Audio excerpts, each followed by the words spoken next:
Hi everyone, it's your boy Zach, and this is my review of The Invisible Man. I just saw it last night, or did I? Get it? Because he's invisible. Um, so I watched this thing. In fact, several parts of it I rewatched several times because it'll be kind of like they'll kind of slowly just slow suspense.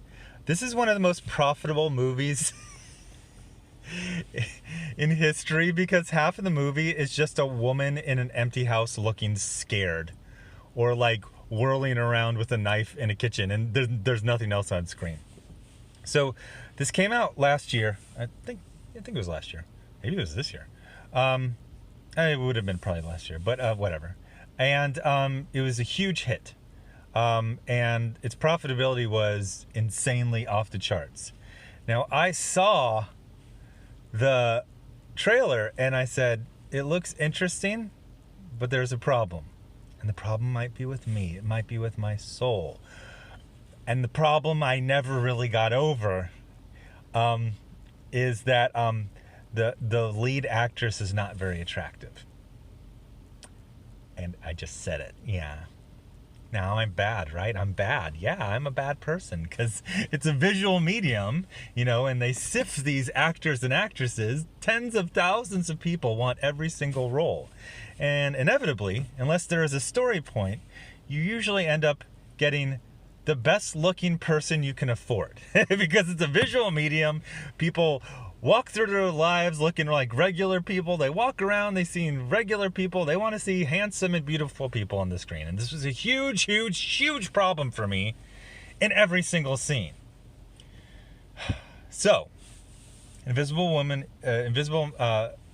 is about a woman who's okay. It's a huge problem.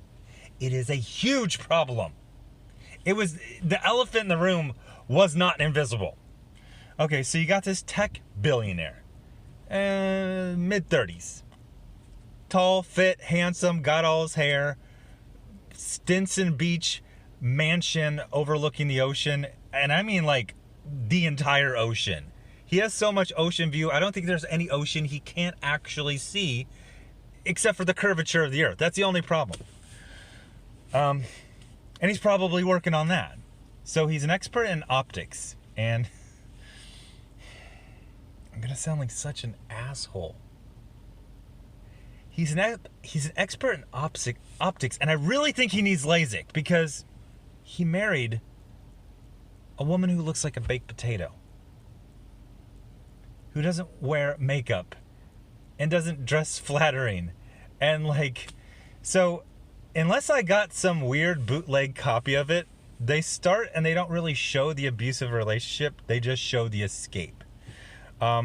And I think that was to make him a total cipher. So at the end, oh, by the way, spoilers. You're like, well, maybe she is crazy. But it just feels like the suspense of this works and the basic concepts and even just like the directing and the acting works for the most part. But the story doesn't because it involves a guy being a billionaire and then purposefully dating the most average look and marrying and becoming obsessed with and destroying his whole entire life for a woman who looks like a baked potato. I know I sound like an asshole, but I'm not the only person thinking it. I'm just the only person saying it. So she escapes, which is there's this old series, Modesty Blaise novels, and I absolutely love it. And every time I read it, I think none of this works past the 1990s, past when having security cameras everywhere was affordable. Like none of their escapes work. So she's with this tech billionaire, but she knows his password, she can escape, she can do all this other stuff, and then he goes crazy. And he's like, her sister comes up, and so then he comes and punches through the window.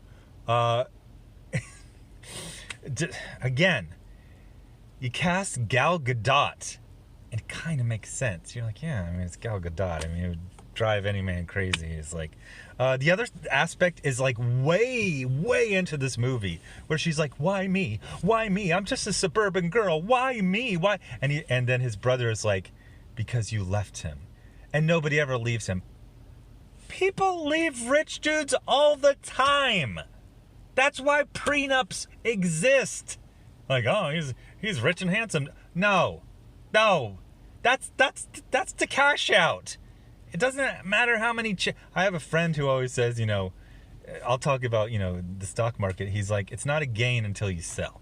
You know what I mean? There are so many women who would look at this handsome rich guy and say, it's not a gain until you sell. It's not a gain until you cash out. People constantly leave rich people. That's how you make your money. So he was like trapping her on his compound, but you can escape fairly easily. And then she gets to her sister and she escapes. And I must have missed. I don't remember if. I forget if she ends up with this family. And I forget if. I think I was assuming it was like the boyfriend of the sister. I'm pretty sure, but then they don't really show. I might have missed that part or gotten mistaken. But then she goes to a Soulful Saint family. Now, I've talked about this on my comic book review channel. How I grew up in, there's all kinds of, different black characters on TV and movies. And now in comics, there's basically one, and it's a Soulful Saint. It's essentially a perfect person. No flaws. Good at basically everything. Likable, smart, physically fit. And so this woman is, even though she's in a bad way, she obviously needs to be at a place that isn't this dude's house, because she's constantly bringing problems with him and basically just acting like a nut. The funny thing is that way late in this, you think he's going to hate her, but he actually says, hey, this is my fault. I should have known, how to get you help better. She needed to be hospitalized.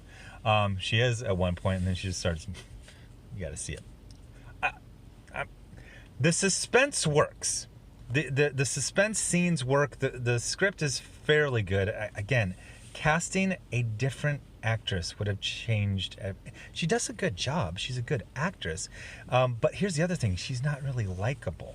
Like, you need to really, people like sexy crazy. People don't like real crazy. Like, it's a unattractive woman realistically portraying being driven insane, and it's not funny. It's not fun. So, all of a sudden Gal Gadot's acting a little crazy and her mascara's running. Well, it's a little hot, but so yeah, you get to see the most average looking woman in silver screen history wear no makeup and look progressively worse over time. Then there's just like this weird shit where like she's got her sister who helped rescue her, but her sister was late to rescue her. What's going on there? Like, be early for a rescue, be hella early. She was like late and no real excuse. She's like, you said 2, but it's like, it's 2:01, chill. It's like a super physically fit, crazy billionaire genius like chasing me. Like, maybe you want to be like 5 minutes early. But then at one point, it's a pretty good scene where the guy's driving her crazy. It doesn't make sense that he's destroying his whole life to drive his very unattractive, wife crazy. So he sends a mean email from her account. And then the sister is like done with her forever. And I'm like, what? Like, even though the main character is physically unattractive and going crazy, something really bad happened to her.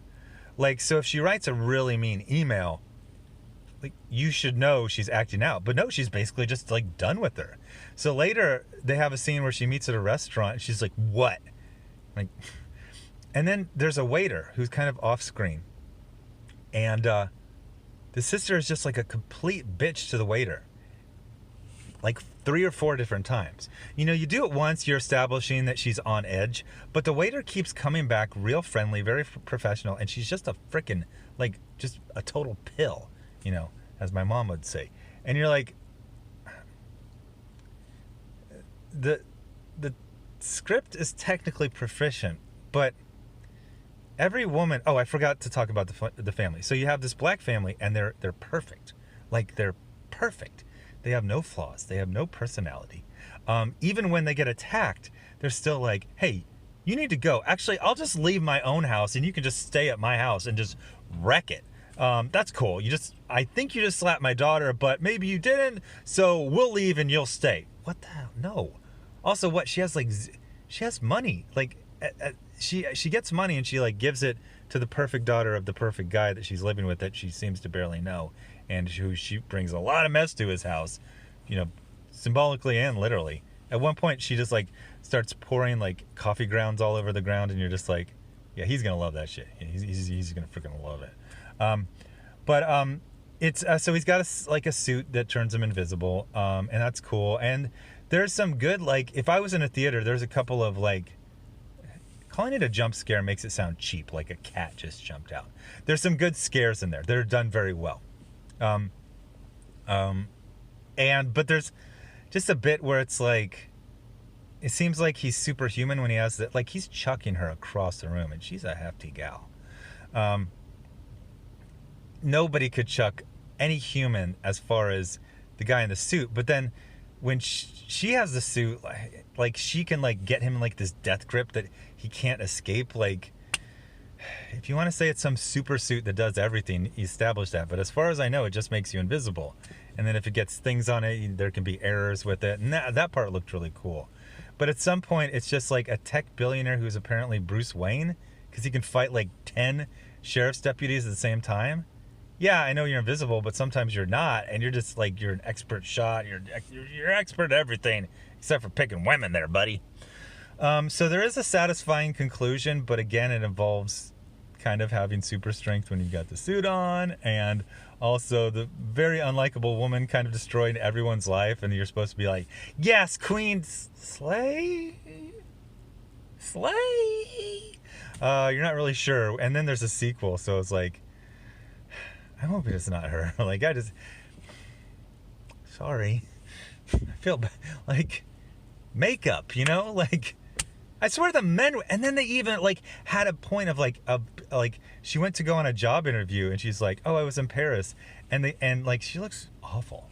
And then the guy interviewing her is like, oh, is it mandatory for all beautiful women to go to Paris? You're like, obviously not. I mean, she was there. Anyway, I know I sound like kind of a jerk, but it's a visual medium. It's entertainment. It's supposed to be a distraction. And, the whole story was broken by, casting old Maude, as the female lead. This calls for Gal Gadot, Famke Johnson, somebody whose name I'm close to pronouncing correctly, but probably off a little bit. That's what I need. Jennifer Lopez. This is the Jennifer Lopez role, totally. So anyway, thanks for watching, and I think I'm going to binge The Voice. Season 2, they finally got the last episode out, so I think I'll binge it. That probably won't be the next video, though. Thanks for watching. Bye.